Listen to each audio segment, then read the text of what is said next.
राधे राधे। हरे कृष्णा। कैसे हो आप सभी लोग? आशा करती हूँ आप सभी परम मंगल में होगे, स्वस्थ होगे, अच्छे होगे।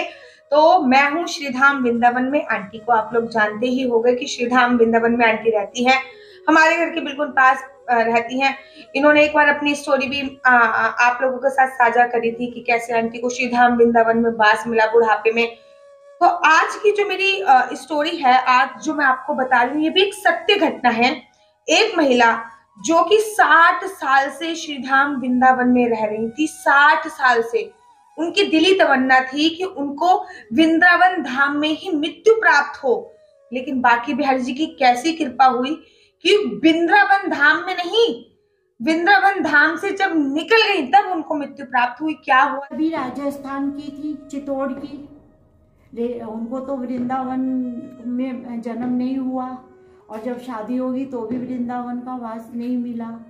तो उनके मन में बसे हुए थे वृंदावन। ठाकुर जी उनके भी तो मन में ही थे। शरीर से भले ही वो वृंदावन में नहीं थी, लेकिन मन में तो थे। तो इसीलिए ब्रिजवास भी अगर मिल जाए तो ठीक, अगर नहीं मिले तो भी कभी अफसोस नहीं करना चाहिए। मन में ठाकुर जी हो, मन में वृंदावन हो, खुशबू आती रहे दूर से ही सही, सामने हो वृंदावन कम तो नहीं। चांद मिलता नहीं सबको संसार में, है दिया ही बहुत रोशनी के लिए। एक दीपक ही अगर चांद नहीं निकलता, अमावस को चांद नहीं निकलता, तो अमावस को दीपक जलाओ तो कितने, दीपावली हमारी अमावस को ही आती है, हम दीपक जलाते हैं तो पूरे में प्रकाश फैल जाता है ना।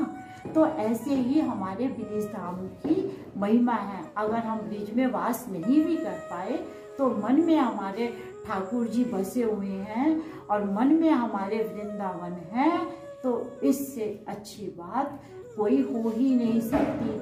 बाकी रही मृत्यु की बात, तो वो तो फिर ठाकुर जी के ऊपर, उनके ऊपर ही निर्भर करती है। हमारे बस में, हमारे हाथ में कुछ नहीं है। एक वाक्य और हुआ था, जब बिहारी जी पे सब लोग दर्शन करने आए थे, बहुत बड़ा फेस्टिवल था, तो जन्माष्टमी, तो नोएडा से एक लेडीज आई थी पहली दफा, बुजुर्ग, अपने बहू बेटों के साथ। और वृंदावन जब बिहारी जी पे भगदड़ हुई तो उनके प्राण वहीं छूट गए। कभी उन्होंने सोचा होगा कि मेरे ब्रिजधाम में प्राण छूटेंगे, जबकि वो ब्रिजधाम में रह भी नहीं रही थी और वो नोएडा में थी। वो तो बस दर्शन करने आई थी कि चलो जन्माष्टमी पे, और फर्स्ट टाइम आई, और पहले ही टाइम में उनके जो प्राण थे वो बिहारी जी के चरणों में छूट गए। कभी सोचा? घर वालों ने भी नहीं सोचा होगा, उन्होंने खुद ने नहीं सोचा होगा। इसलिए जन्म और मृत्यु की कभी इच्छा मत करो कि ब्रिज में हो। सिर्फ ये होना चाहिए कि हाँ ठाकुर जी हमें ब्रिज का वास मिल जाए, और ना मिले तो मन में वृंदावन है ही। जय श्री राधे, जय श्री कृष्णा। मैं आपसे यही उम्मीद करती हूँ कि आपको मेरा वीडियो पसंद आया होगा, और सबको मैं दिल से जय श्री राधे वृंदावन धाम की शुभकामनाएं देती। ठाकुर जी की क्या लीला है। एक महिला जो कि 60 साल से वृंदावन में रह रही थी और अंतिम समय में उसका वृंदावन छूट गया, अर्थात उसके प्राण पखेरु भी तब उड़े जब उसने सारा ब्रिज धाम पार कर लिया। और एक महिला जो दिल्ली से वृंदावन के दर्शन करने के लिए आई थी और श्रीधाम वृंदावन में उसको मृत्यु प्राप्त हुई।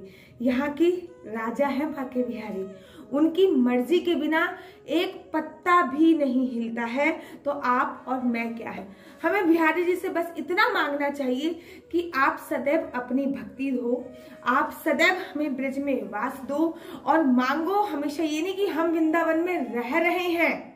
ठाकुर पे कोई एहसान नहीं कर रहे आप वृंदावन में रह के, उसकी मर्जी के बिना तो आप वृंदावन में रह भी नहीं सकते।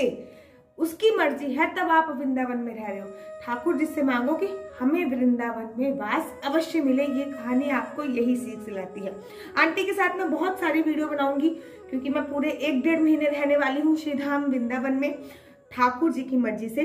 1-1.5 महीने में पूरे रहने वाली हूँ और आंटी जी के साथ बहुत सारी अनंत वीडियो बनाऊंगी और आप लोगों के साथ साझा करूंगी। तब तक के लिए हमें दीजिए इजाजत। राधे राधे। जय श्री राधे। हरे